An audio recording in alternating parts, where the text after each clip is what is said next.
khususnya kelas 6.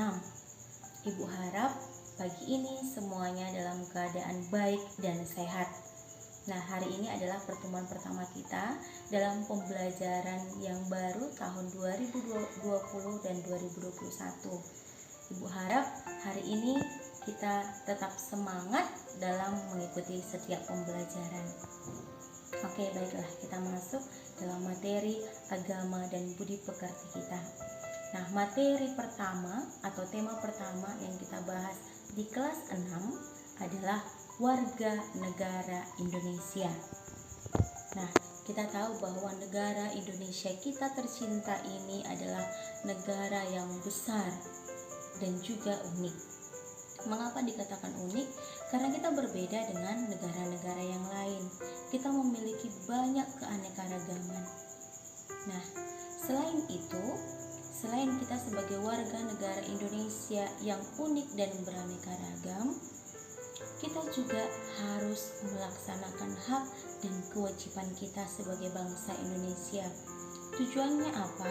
Selain menciptakan keharmonisan, kita juga harus melanjutkan pembangunan negara kita.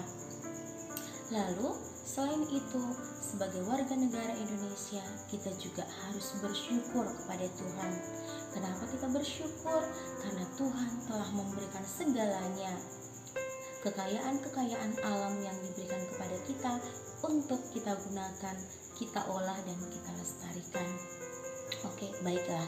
Dalam tema warga negara Indonesia, kita akan membahas 3 subtema.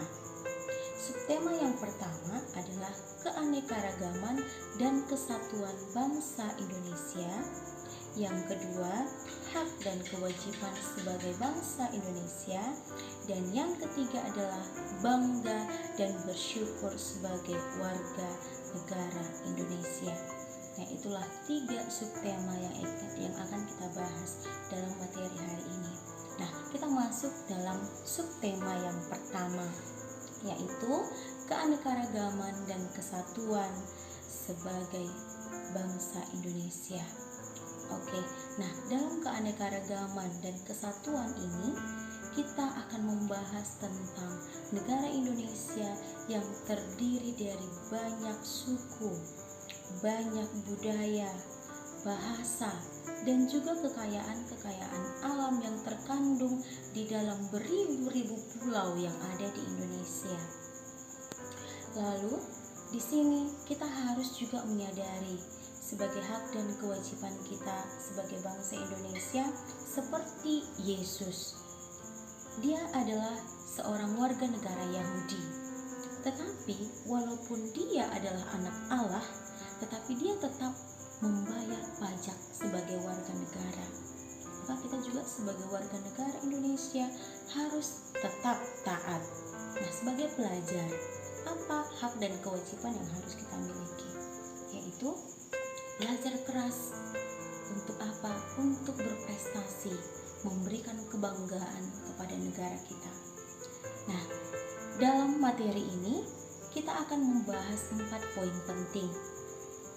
Poin yang pertama adalah latar belakang keanekaragaman. Yang kedua, keberagaman bangsa Indonesia. Yang ketiga, hidup rukun dalam keberagaman. Dan yang keempat, ajaran gereja dan kitab suci tentang pentingnya kesatuan dan keberagaman dalam kehidupan kita. Nah, 4 poin itu yang akan kita bahas dalam pembelajaran kita hari ini. Oke, nah sekarang kita masuk pada poin yang pertama, yaitu latar belakang keberagaman. Nah, kalau misalnya kita perhatikan dalam lingkungan sekitar kita ataupun di kelas kita terdiri dari berbagai suku. Ada suku Batak. Kita tahu bahwa suku Batak itu terbagi atas 5. Suku Batak Toba, Batak Karo, Batak Simalungun, Batak Papak, dan Batak Mandailing. Nah, itu adalah bagian dari Batak. Selain itu, juga di kelas kita pasti ada juga yang suku Nias, ya kan?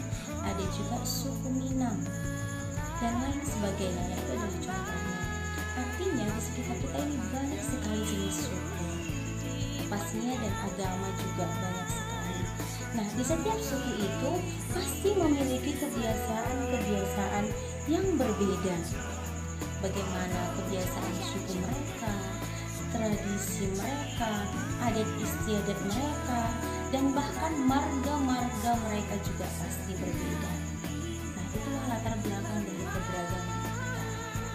Nah, yang kedua, poin penting yang kedua adalah keberagaman bangsa Indonesia. Keberagaman dan kesatuan bangsa Indonesia harus kita perjuangkan, bukan sebagai penghalang. Karena semboyan bangsa Indonesia adalah Bhinneka Tunggal Ika, yang artinya walaupun berbeda-beda tetapi tetap satu jua. Nah, selain itu, untuk mempertahankan keanekaragaman dan kesatuan bangsa Indonesia, para pemuda Indonesia pada umumnya sudah memperjuangkan semua itu, yaitu yang diikrarkan dalam Sumpah Pemuda pada tanggal 28 Oktober 1928. Nah, itulah perjuangan bangsa Indonesia dalam memperjuangkan persatuan kita. Selain itu, persatuan dan kesatuan bangsa Indonesia juga tampak dalam perjuangan kemerdekaan kita pada tanggal 17 Agustus 1945. Dilatar belakangi bangsa Indonesia yang sangat luas dan masyarakatnya yang sangat banyak, pasti kita itu beragam pola pikirnya, beragam latar belakangnya, beragam kebiasaannya. Maka sikap yang harus dibangun dari keberagaman itu adalah saling menghormati perbedaan satu dengan yang lain. Itulah sikap yang harus kita bangun dalam keberagaman. Dan yang harus dihindari adalah sikap fanatik atau sikap yang menganggap suku atau kelompok itulah yang lebih baik, bahasanya lah yang lebih baik, golongannya lah atau kelompoknya lah yang lebih baik. Maka sikap itu yang harus dibuang. Jadi dalam keberagaman, sikap terbuka, saling menghormati, saling menerima perbedaan adalah sikap yang harus dipupuk dan dilestarikan. Nah, untuk hari ini yang kita bahas adalah hanya poin pertama dan poin kedua. Maka dari itu, Ibu akan memberikan 4 pertanyaan untuk memperdalam materi kita yang kita pelajari hari ini. Nah, pertanyaan yang pertama adalah, dari daerah manakah kamu berasal? Yang kedua, tuliskanlah agama yang diakui di Indonesia. Yang ketiga, apakah dampak positif dan dampak negatif dari keanekaragaman yang kita miliki sebagai bangsa Indonesia? Yang keempat, sikap apakah yang harus kita miliki dengan keadaan bangsa kita yang beraneka ragam? Nah, itu adalah 4 pertanyaan yang kamu jawab untuk mengembangkan pemahaman kita tentang materi hari ini. Oke, sampai di sini materi kita. Terima kasih dan salam sehat.